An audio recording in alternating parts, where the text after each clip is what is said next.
Hello guys, magandang araw. Eto nga po guys, nagpunta ako dito sa bahay ng aking mga magulang. Ito ay halos isang oras na biyahe mula sa bahay ko. Pero dahil nga guys, napaka-traffic na dito sa parte ng Imos, kung saan nakatira ang aking mga magulang.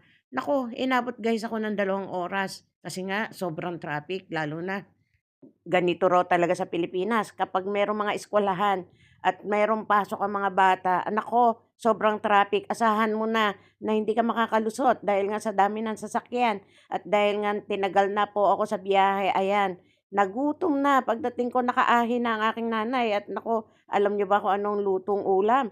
Apritada, meron ding bangos at napakarami pa. Kaya, kaya nga sabi ko, diet ako pero ito hindi ko talaga na-resist ang kaldereta. Sobrang sarap lalo na sauce pa lang ulam na guys. At dahil nga ang purpose ko ng pagpunta dito ay pupunta sa pansyon para dalawin ang aking kapatid na namatay. Dahil nga matagal-tagal na panahon na hindi ko napapasyalan.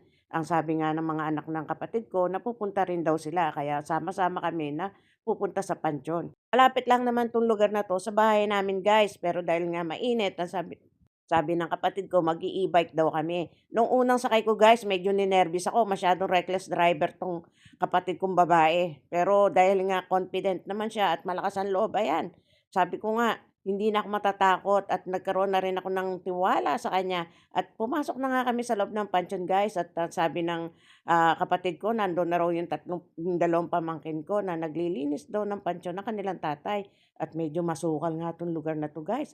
At habang naglalakad ay parang nananayo yung balahibo ko kasi nga alam niyo na, pansyon. Eto nga guys at medyo, naliligaw pa nga yata ako. Pero sabi ng kapatid ko dire-diretso lamang guys.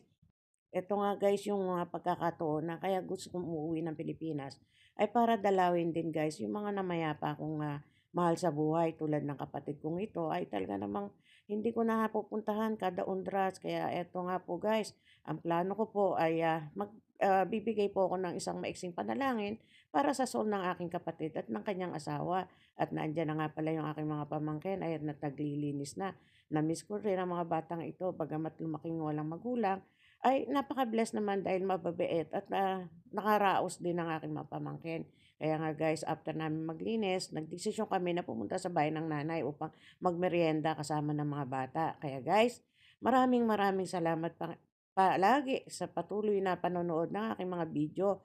Ito nga po guys ang aking experience. Gayun din na itong pagsakay sa e-bike, itatry ko sana pero nagdalawang isip ako baka bigla akong bumulusok o dumiretso kaya sa susunod na lang uli kapag marunong na ako,